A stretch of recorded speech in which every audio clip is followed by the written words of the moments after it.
প্রতিটা ফটোশ্যুটে একটা করে মিনি ব্লগ বানাতে আমার ভীষণ ভালো লাগে। তো চলে গেছিলাম সেদিন রিম্পার শ্যুটে। আমাদের মডেল ছিল কৌশানী। শোনো তার কথা। আমার এক্সপ্রেশনে যেন না লাগে গাইস। তো শুনলে তার কথা, সে কি বলল।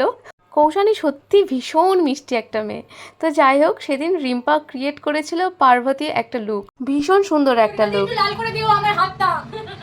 কৌশানী বলছিল ওর হাতটা একটু লাল করে দিতে, আলতাটা একটু বেশি করে এডিট করে লাগিয়ে দিতে, যেটা আমি পরে করেও ছিলাম।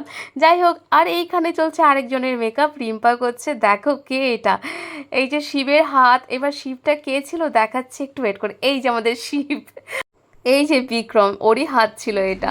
শোনো কি বলছে। হ্যাঁ হাত আছে আমাদের নেক্সট ইউ হ্যাঁ এই মনে নাও একবার হ্যাঁ মনে রিলস বানাবো আমরা এই মনে। তো শুনলে কারোর হাত ব্যথা হয়ে যাচ্ছে, তো কেউ বলছে রিলস বানাবে, মেকআপ আর্টিস্ট আর মডেল মিলে। আর আর এই যে একজন তার মেকআপ তুলছে, মানে বিক্রম। যাই হোক, আমরা এত মজা করে শ্যুট করি। ফাইনালি দেখো, আমি আমার সেই শ্যুটের ছবি অ্যাটাচ করে দিয়েছি। তোমরা দেখেছো, তোমরা অনেক ভালোবাসা দিয়েছো, অনেক পছন্দ করেছো। থ্যাংক ইউ সো মাচ তোমাদেরকে আমি এত পাশে পাই বলে হয়তো আমি এতটা এনকারেজ তোমরা করো বলে আমি হয়তো এত কিছু করতে পারছি।